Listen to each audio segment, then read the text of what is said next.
Hola, muy buenos días, mis amados hermanos y hermanas. Bienvenidos una vez más a la clase de Ven, Sígueme con Walter Posada aquí en Central del Libro de Mormón.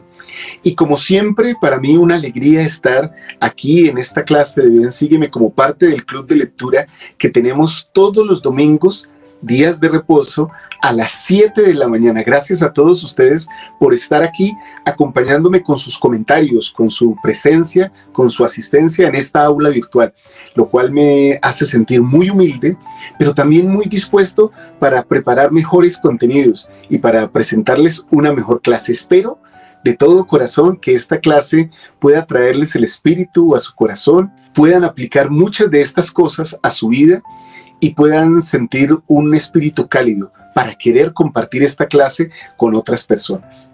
Hoy estamos compartiendo el libro de Jueces. Todo el libro de Jueces lo vamos a estudiar hoy, aunque nos vamos a detener en algunas partes específicas de este libro de Jueces. Esta clase la vamos a estudiar del día 30 de mayo, o sea, a partir de mañana hasta el domingo 5 de junio. Y ustedes van a poder compartirla en sus edificios, en sus capillas, en sus clases de escuela dominical. Espero que unido a esta clase ustedes puedan leer las escrituras, el libro de Jueces en la Biblia y también puedan leer el manual de Ven, Sígueme en sus familias. ¿Por qué no en las noches de hogar o en sus consejos familiares? Sé que van a recibir mucha nutrición de esta clase.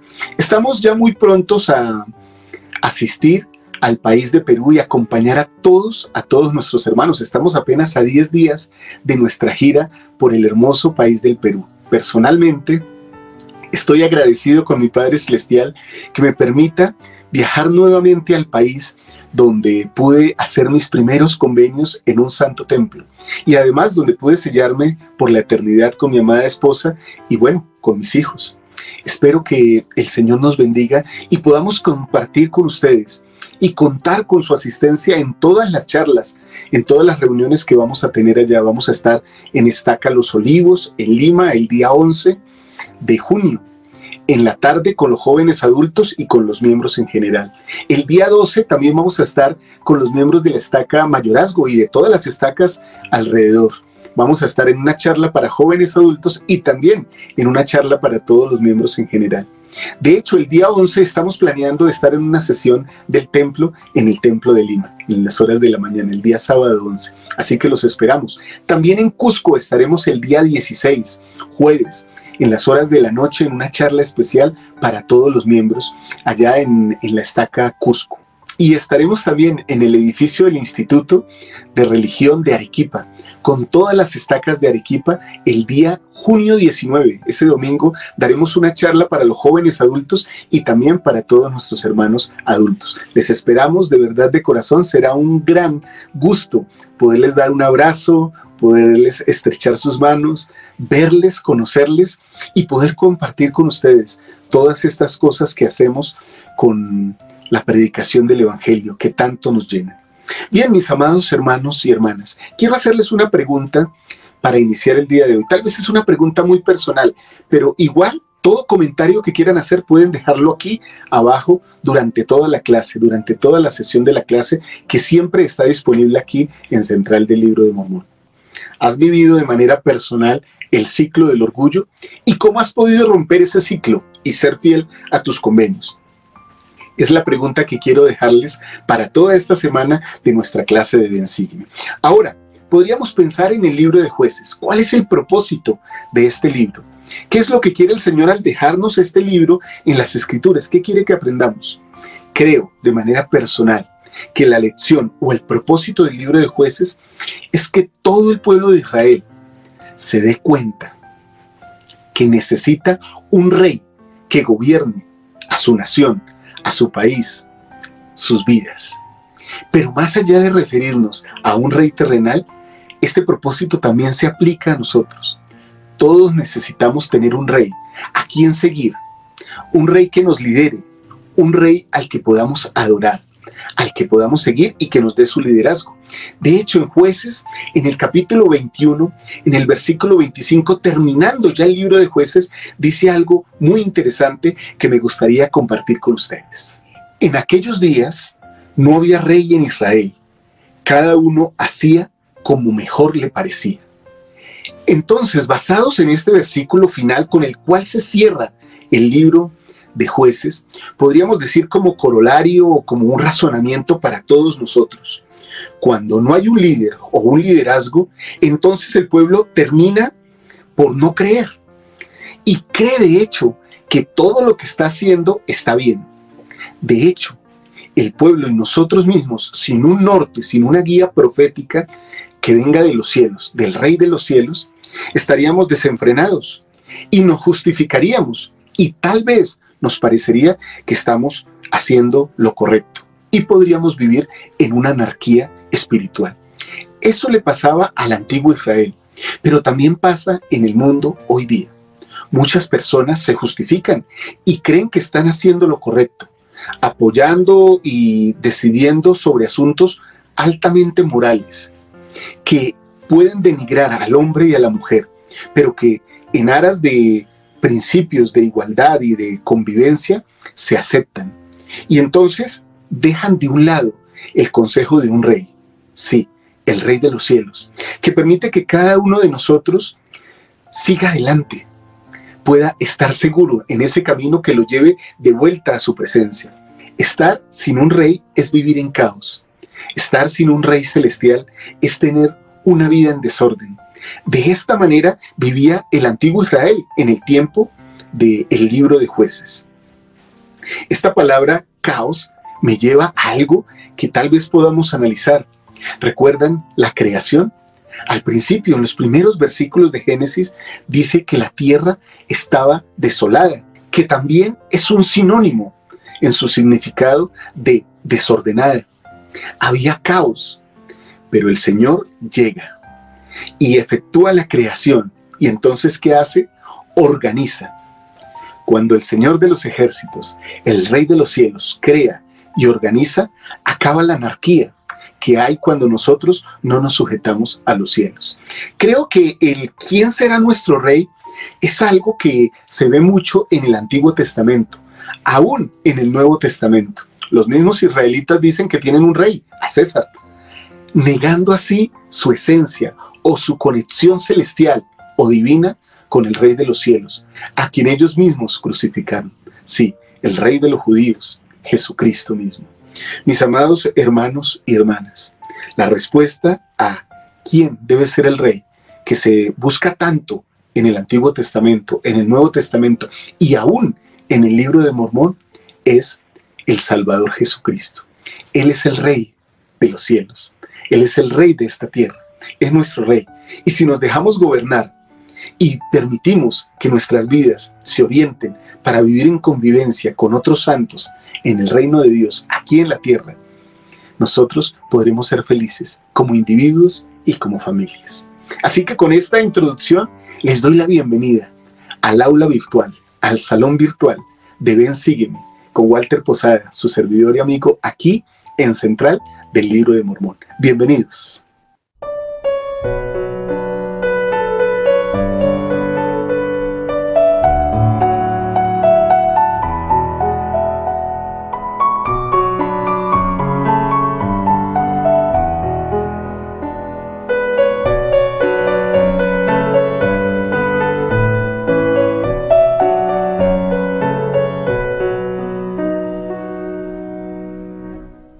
Hay un principio o un acontecimiento o un evento que se repite una y otra vez en las Escrituras.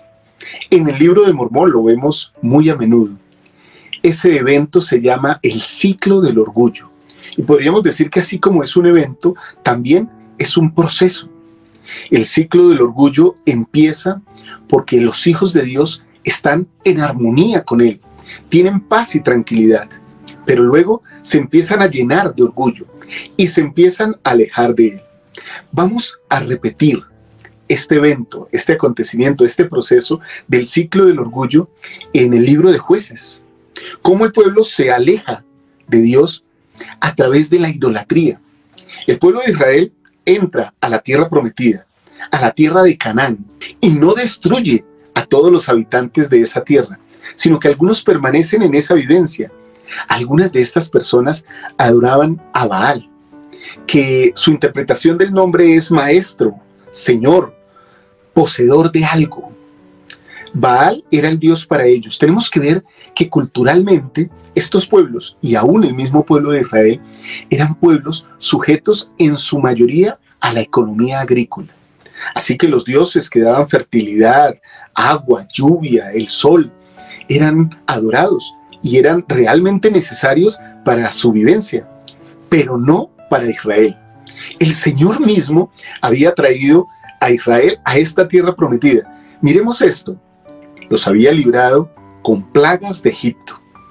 Había abierto el Mar Rojo y había consumido a todo el ejército egipcio en este mar para que ya no los persiguieran. Les proveyó agua, les dio los mandamientos, les dio alimento hasta la saciedad en este proceso. Los guió, los cubría del sol con su nube y de noche les daba luz. Hacía por medio de su profeta grandes milagros y ejecutaba juicios para todo el pueblo. Realmente era un pueblo que, aunque vivía en el desierto y tenía ciertas calamidades, también era un pueblo bendecido, era guiado por la mano del Señor. Pero es increíble, Israel llega a la tierra prometida y después de tener tantas muestras de poder, mis amados hermanos y hermanas, empieza a degenerar en el orgullo, en la incredulidad y en la idolatría. ¿Esto podría pasarnos a nosotros? ¿Alguna vez, como lo dije al principio, ustedes han entrado en el ciclo del orgullo? Hemos tenido esos momentos de paz, de tranquilidad, y entonces nuestro corazón se empieza a llenar de orgullo y nos separamos de Dios y empezamos a tener dioses ajenos delante de nosotros. Miremos lo que le sucedía al pueblo de Israel en el capítulo 2 de Jueces, en los versículos 10 al 12. Y toda aquella generación fue también reunida con sus padres. Y se levantó después de ellos otra generación que no conocía a Jehová, ni la obra que él había hecho por Israel. Y los hijos de Israel hicieron lo malo ante los ojos de Jehová, y sirvieron a los Baales, estos dioses de los que estamos hablando aquí, ¿no? Y abandonaron a Jehová, el Dios de sus padres, que los había sacado de la tierra de Egipto, y se fueron tras otros dioses, los dioses de los pueblos que estaban en sus alrededores, a los cuales adoraron y provocaron a ira a Jehová. Y abandonaron a Jehová y adoraron a Baal y a Astarot, que eran dioses de esos pueblos. Y el furor de Jehová, dice el versículo 14, se encendió contra Israel y los entregó en manos de saqueadores, que los saquearon y los vendió en manos de sus enemigos alrededor, y ya no pudieron hacer frente a sus enemigos. Y aquí entonces vemos cómo el pueblo se desvió y cómo empezó a adorar a estos dioses, a Baal y a Astarot. Pero además, cómo se contagiaron, cómo se contaminaron de las cosas del mundo. Y aquí viene el siguiente ciclo del orgullo. Después de la prosperidad, después de la paz, de las bendiciones, el pueblo se llena de orgullo. Entonces empieza a llenarse de maldad en sus diferentes niveles. Y mis amados hermanos y hermanas, cuando el ser humano, los hijos de Dios, entran en maldad, empiezan a perder la dirección, la guía divina de Dios. Ya no hay comunicación entre los cielos y la tierra, pero más importante aún, no hay comunicación personal con los cielos. Entonces ellos pierden toda la protección que tienen. Y en los versículos que leímos vemos la consecuencia de eso, que es el siguiente paso de este ciclo del orgullo: la destrucción. El Señor ya no los podía proteger, porque solo lo que vive en la ley es amparado por la ley de los cielos. Si yo decido no guardar los mandamientos y digo, no viviré esta ley, entonces esa ley ya no me protege. Esa ley no me brinda seguridad. Es increíble cómo la ley a la que yo me someto me potencia, pero también esa misma ley me descubre y me entrega literalmente al mundo si yo no la vivo. De esa manera, nadie, mis amados hermanos y hermanas, queda justificado, porque los hijos de Dios podemos experimentar las bendiciones que recibimos por vivir su ley. Y al tener esa experiencia, ya no estamos justificados para abandonarla, pero si la abandonamos, sufrimos las consecuencias. Y el siguiente paso en ese ciclo del orgullo, después de la destrucción, es el dolor, el lamento, la desesperación. El profeta José Smith dijo que la desesperación viene por el pecado. De hecho, muchos de nosotros podemos estar en situaciones sumamente difíciles, pero no estamos desesperados. Muy al contrario, podemos estar en aflicciones, en calamidades, en tribulaciones, pero tenemos esperanza que Dios está con nosotros, que nos ayuda, que nos ampara, que nos socorrerá y que tarde o temprano Él nos bendecirá. Entonces, el pueblo, después de pasar por este ciclo de maldad, de destrucción y de dolor, comienza a arrepentirse. Y ese ciclo, esa parte del ciclo, la podríamos llamar humildad. Cuando las personas sienten que ya no pueden más, entonces su humildad los lleva nuevamente a Dios. Se humillan y viene el arrepentimiento. El arrepentimiento, de hecho, mis amados hermanos y hermanas, en sus sinónimos más cercanos, significa cambio, transformación. La humildad lleva al hombre a tener arrepentimiento, a sentir dolor por lo malo que ha hecho y a acercarse a Dios por medio del arrepentimiento. Entonces este arrepentimiento va al otro ciclo. Así como los hijos de Dios se alejan de Él por medio del orgullo y de la idolatría, se acercan a Dios por medio del arrepentimiento. Y ese arrepentimiento les lleva a acercarse a los líderes que Dios divinamente ha ordenado o ha encargado de que dirijan al pueblo. En este caso, en el caso de Israel, los jueces. En el caso nuestro, los jueces comunes, nuestros amados obispos, nuestros queridos presidentes de estaca y nuestras autoridades generales, setentas, apóstoles, profetas, videntes y reveladores de Dios. Luego, entonces, en ese ciclo del orgullo, viene la paz y la prosperidad nuevamente. Y se cierra el ciclo, esperando el Señor que no volvamos a llegar a ese ciclo. Me encanta también lo que dice en este capítulo 2 de Jueces, en los versículos 15 en adelante. Dice lo siguiente: por doquiera que salían, refiriéndose al dolor y a la tristeza que ellos tenían por haber abandonado a Dios, la mano de Jehová estaba contra ellos para mal. Como Jehová había dicho y como Jehová se lo había jurado, así tuvieron gran aflicción. Eso sucede cuando dejamos al Señor de lado, cuando nos alejamos de Él y preferimos adorar a otros dioses. ¿Cuáles serían esos dioses? En nuestro caso, ¿qué dioses nos alejan de Él? Entonces, ellos se humillan al reconocer todo esto. Y dice el versículo 16, mas Jehová levantó jueces que los librasen de las manos de los que los despojaban. Y tampoco oyeron a sus jueces, sino que se prostituyeron tras dioses ajenos, los cuales adoraron. Pronto se apartaron del camino en que anduvieron sus padres, que obedecían los mandamientos de Jehová. Ellos no hicieron así. Pero me encantan los versículos siguientes. Al final del versículo 18 dice: porque Jehová era movido a misericordia por sus gemidos, a causa de los que los oprimían y los afligían.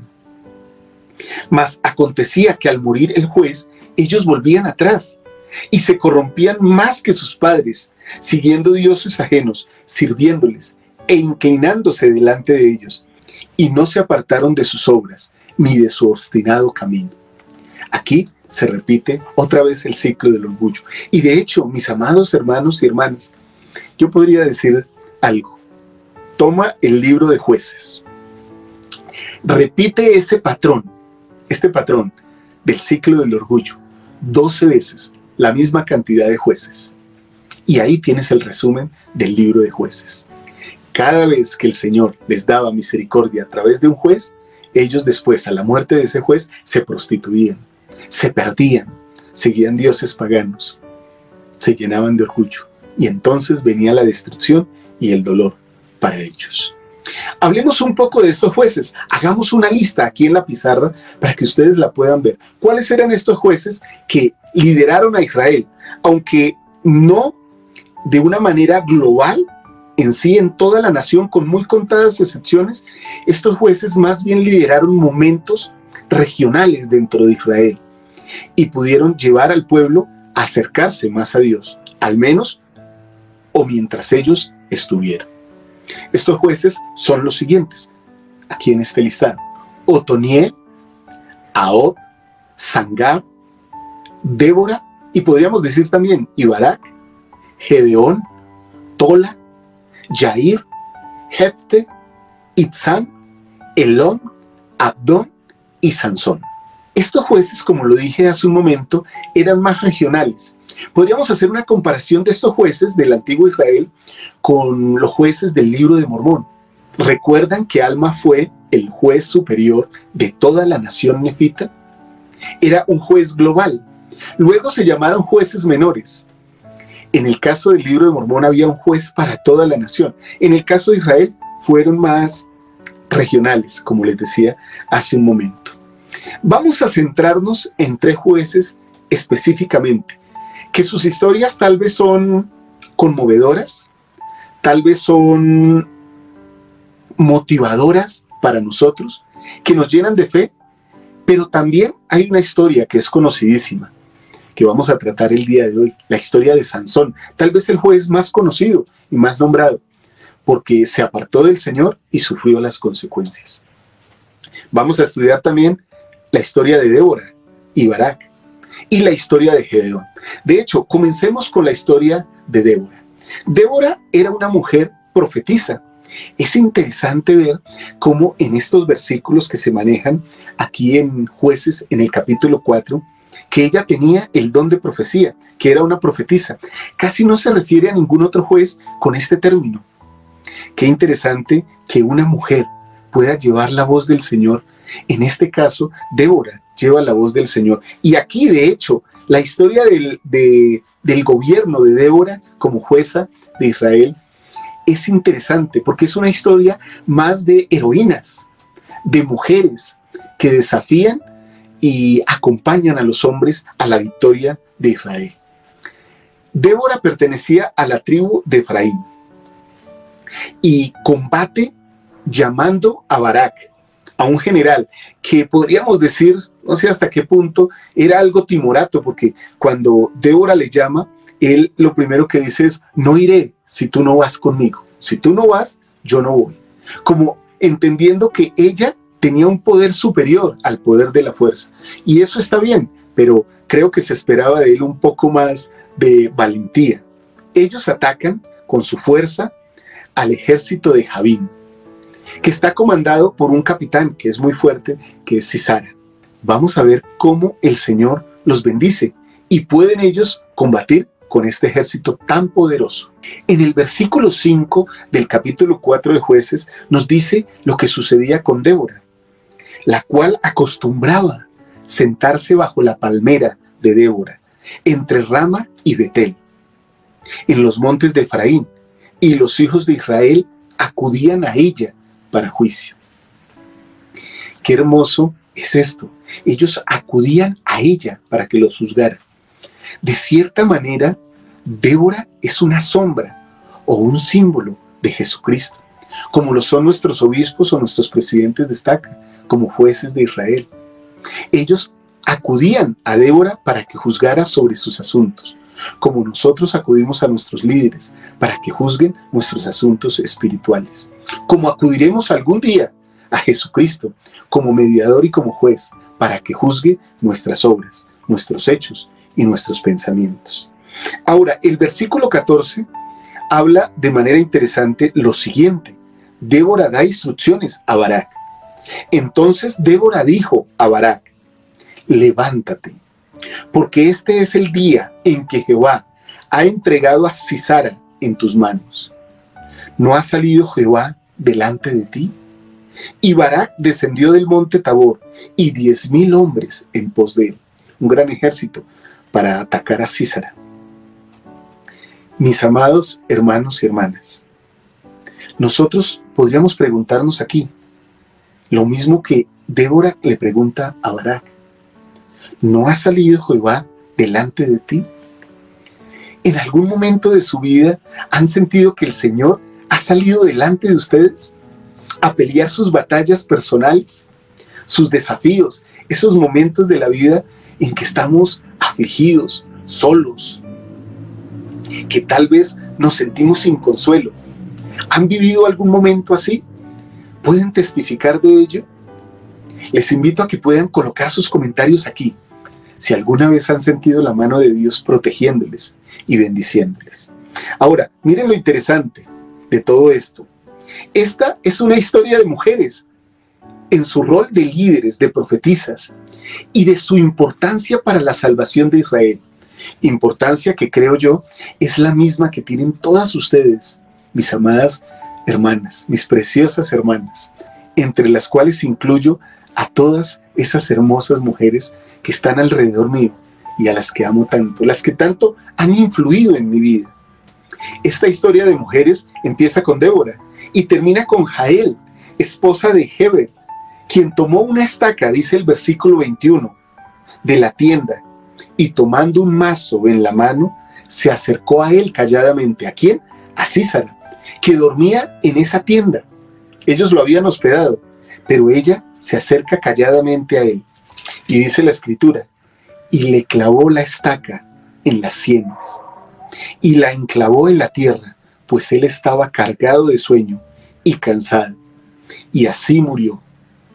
Y persiguiendo Barak a Sísara, Jael salió a recibirlo, y le dijo, ven, y te mostraré al hombre que tú buscas.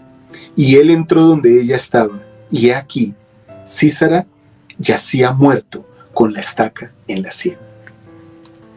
Si voy al final de este relato, podría concluir que aunque Barak luchó fuertemente con su ejército y destruyó muchos carros y a muchos hombres, fueron Débora con su liderazgo y Jael con su acción final las que destruyeron a sus enemigos.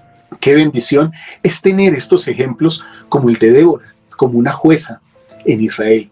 Y qué hermoso es tener mujeres hoy día en Sion. Ahora vamos a pasar al capítulo 6 del libro de Jueces. Y vamos a estudiar otra historia de un juez que es magnífico, que es sujeto y sometido a Dios. Este juez se llama Gedeón. Gedeón vive en un momento difícil del pueblo de Israel. Los madianitas tienen azotado a Israel. No solo azotado en, digámoslo así, en superioridad, sino también que sus costumbres se han hecho fuertes dentro de los israelitas. Eso los ha llevado a una idolatría. Y esa idolatría es la que tiene que romperse para que se rompa el ciclo del orgullo. Y entonces Gedeón, siendo de la tribu de Manasés, está espigando, es el menor de los hijos de su casa. Y entonces el Señor los llama a través de un ángel. El padre de Gedeón es Joás, que también era idólatra. De hecho, adoraba a Baal. Increíble, ¿no? Que en medio de esa casa de idolatría, el Señor llama a Gedeón, lo saca y lo llama para que sea juez de Israel. Una de las cosas que hace Gedeón es ir a una arboleda. En el antiguo Israel, los dioses se colocaban en campos o en arboledas como simbolizando templos. Había como la tradición o el pensamiento de que los dioses no debían meterse dentro de muros. Entonces las arboledas, los bosques, los campos eran utilizados como templos naturales para estos dioses. Pero Gedeón va con algunos hombres y tumban la estatua de Baal. Entonces el pueblo quiere matarlo y el padre sale en su defensa y desde ahí se le llama a Gedeón Jerobaal, que significa el que pelea o el que combate con Baal. Ellos decían el que combate Baal, como que Baal le iba a hacer la guerra a él por haber destruido su altar, su imagen.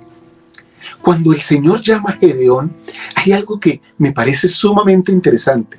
Si uno pasa de corrido, mis amados hermanos, estos versículos podría decir como Gedeón era un crítico o era un quejumbroso. Se quejaba del mandato del Señor. Pero si miramos con detenimiento, realmente las preguntas pueden ser válidas. Me gustaría que leyéramos los versículos 13 al 16 de este capítulo 6 de Jueces y miráramos si esas preguntas en algún momento de nuestra vida no han llegado a ser también preguntas nuestras.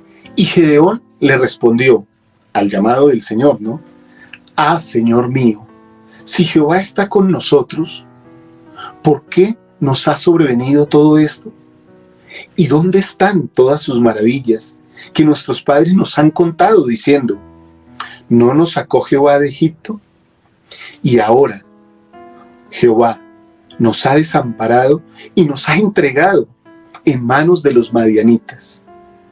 Y mirándole Jehová, razonando con él, le dice, ve con esta tu fuerza y salvarás a Israel de manos de los madianitas.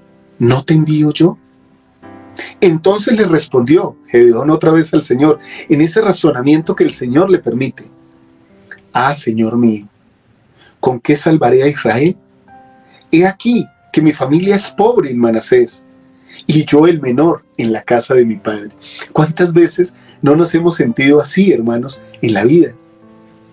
¿Cómo podría yo hacer esta obra que el Señor me manda? No tengo recursos. ¿Cuántos jovencitos salen para servir una misión y a veces son la única fuerza laboral disponible de sus familias? Tal vez te haya pasado a ti, hermana o hermano, y has puesto a prueba la fe de Dios. Tal vez te hayas sentido pobre delante de los hombres, o el menor de toda una casa, o de toda una congregación, pero el Señor te llama. Entonces él respondió, Gedeón, ¿con qué salvaré a Israel? Ya que soy pobre en Manasés, mi familia es pobre en Manasés, y yo el menor en la casa de mi padre. Repito este versículo porque creo que pueden ser algunas de las ilimitantes que nosotros nos podemos colocar a la hora de recibir un llamado del Señor. Creo que en el caso de Gedeón eran válidas por el contexto que les di. Históricamente, Israel estaba sometido por los madianitas y ellos eran pobres, literalmente eran pobres. ¿Cómo podría él hacer ese mandato que el Señor le daba? Entonces el Señor le dice, y Jehová le dijo, ciertamente yo estaré contigo y derrotarás a los madianitas como a un solo hombre. Y él le respondió, yo te ruego que si he hallado gracia delante de ti, me des señal de que tú has hablado conmigo. Aquí se presenta algo muy interesante, mis amados hermanos y hermanas. Nosotros podríamos pensar que pedir señal no está bien, pero en el razonamiento que hace Gedeón, en este corolario de preguntas inspiradas del alma que él le hace al Señor, el Señor entiende que esta es una generación que no ha visto los milagros de Dios, que es una generación que no conoce sino de oídas de sus padres. Y de hecho, en el caso de los padres que hablaban de estas historias, pero en el caso de Joás, el padre de Gedeón, él era un idólatra, o sea, él adoraba a otros dioses, él ni siquiera contaba esas historias. Así que por esa razón el Señor le da una señal a Gedeón: yo soy Dios, te ayudaré. Le dice algo interesante: reúne el ejército, y Gedeón reúne casi a 32,000 hombres en todas las tribus, bueno, en algunas de las tribus de Israel. Y entonces el Señor le dice: llévalos al río, y todos los que laman el agua como perro. Imagínense esto, o sea, que no tomen el agua con las manos y la traigan a su boca, sino que se agachen en el río y laman, como hacen los perritos. Con esos darás tú la guerra, con esos vencerás a los madianitas. Y hermanos y hermanas, Gedeón lleva todo su ejército al río y los pone a beber el agua. Y solo 300 hombres lamen el agua como perro. Y a los demás, a todos, los devuelve a casa.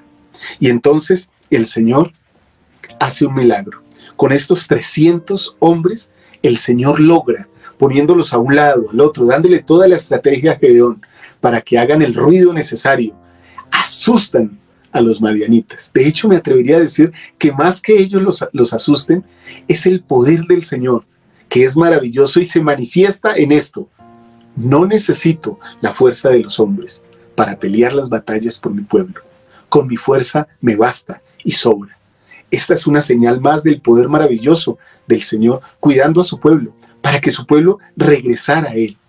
Esta es una gran lección que aprendemos de este juez, de Gedeón.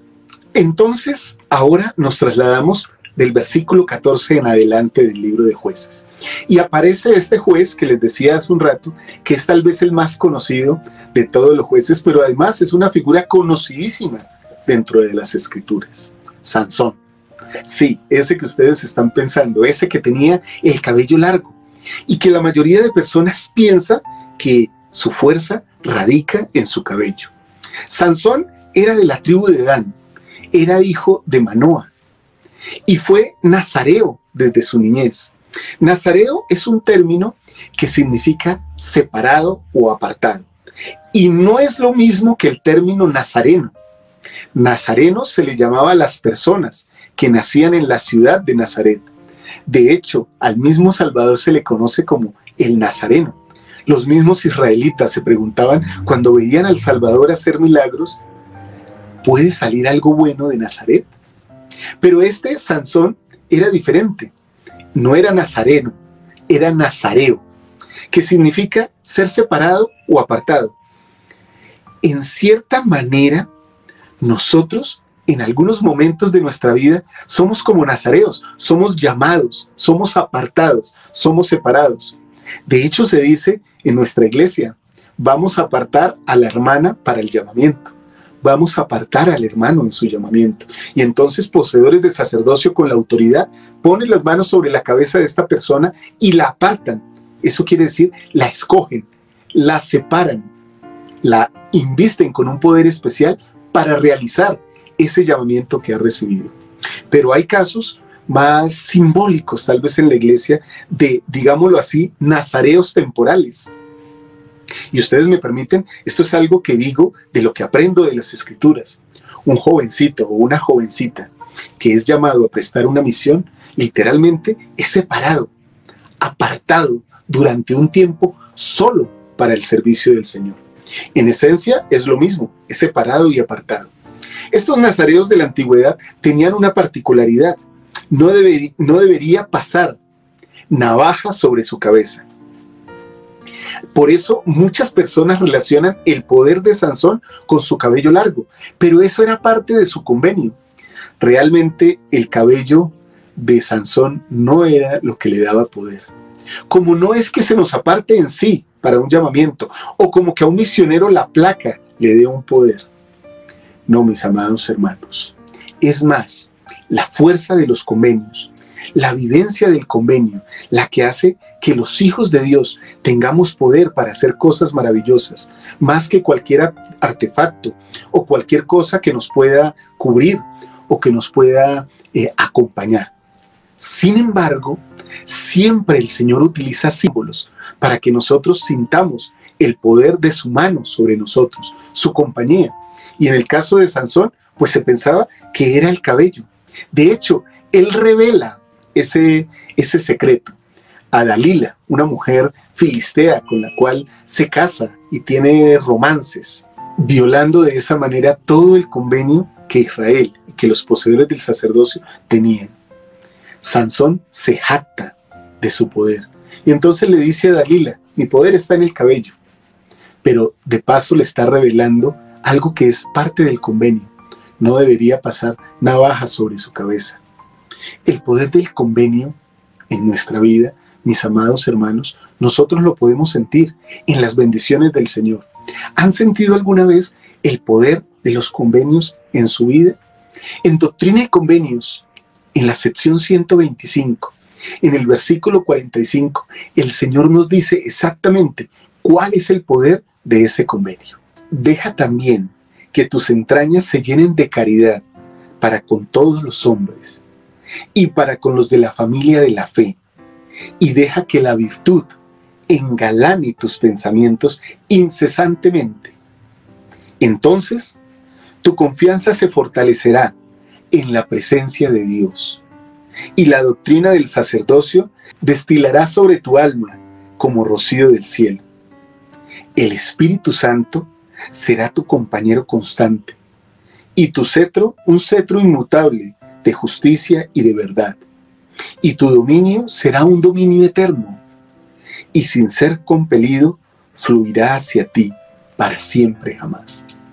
Este es el poder del convenio que Sansón no cumplió, convenio en el cual él no se mantuvo.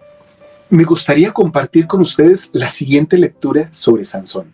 Sansón pudo haber sido uno de los más grandes líderes de Israel a partir de Josué, de haber sido fiel a sus votos de nazareo y a los del Señor. Si Sansón, preordinado y elegido por el Señor, hubiera sido capaz de dominarse a sí mismo, habría podido dar un ejemplo del valor físico y espiritual que lo hubiera puesto a la altura de los mejores en la historia.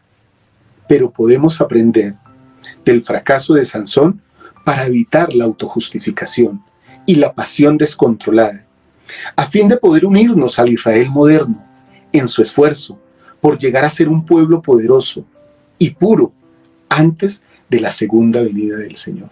Qué interesante esto que habla del autodominio. Sansón, aún con un gran poder, no dominó sus pasiones. Recuerdan que el Señor dice, procura estar lleno de amor para que no te dominen tus pasiones. Estoy parafraseando lo que dice en Alma 38. Mis amados hermanos y hermanas, Sansón se dejó llevar por sus pasiones y no tuvo autodominio. Me encanta algo que nos enseña el elder N. Eldon Tanner, que también fue presidente, fue consejero de la primera presidencia, sobre todas estas cosas del autodominio. Me gustaría compartir algunas con ustedes.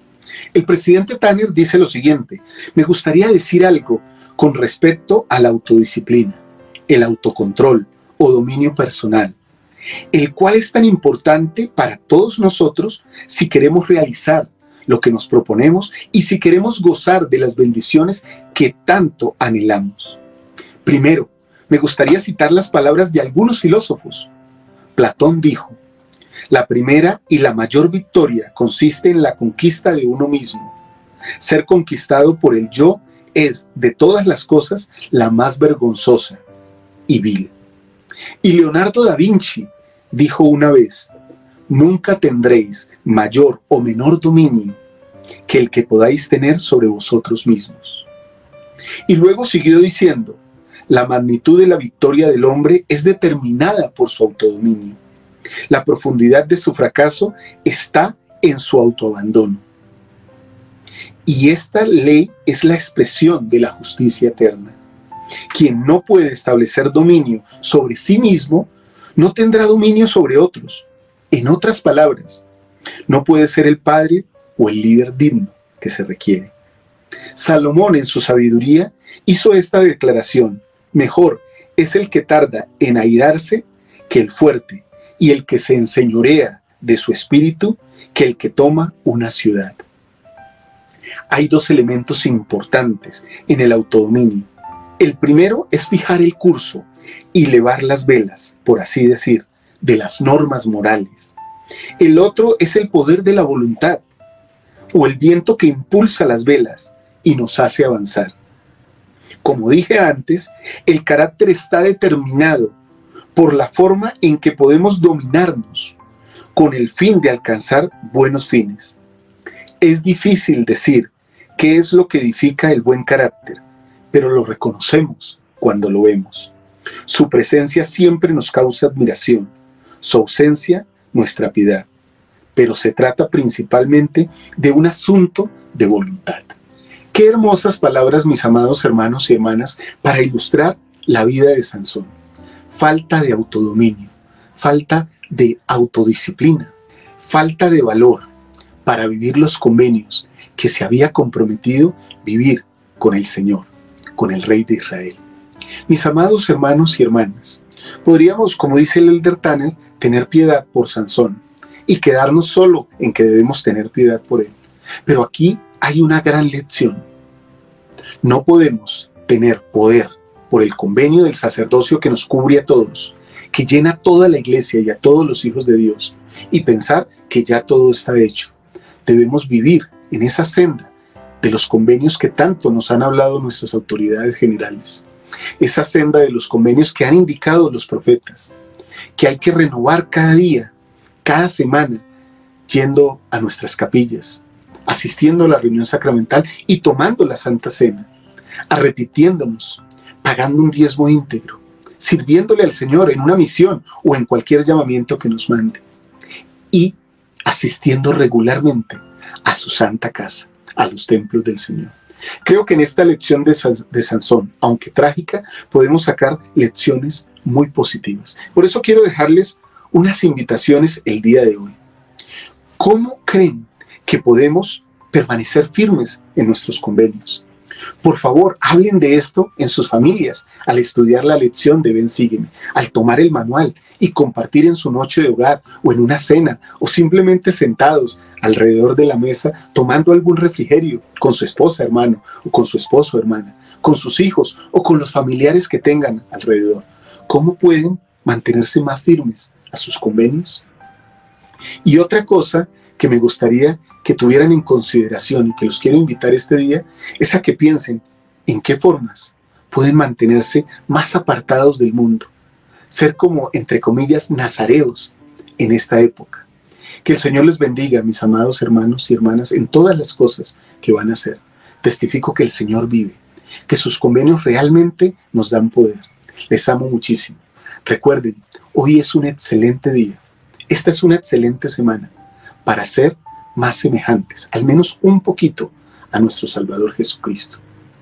En el nombre de Él dejo esta clase. En el nombre del Rey de Israel, Jesucristo. Amén. Chao, chao.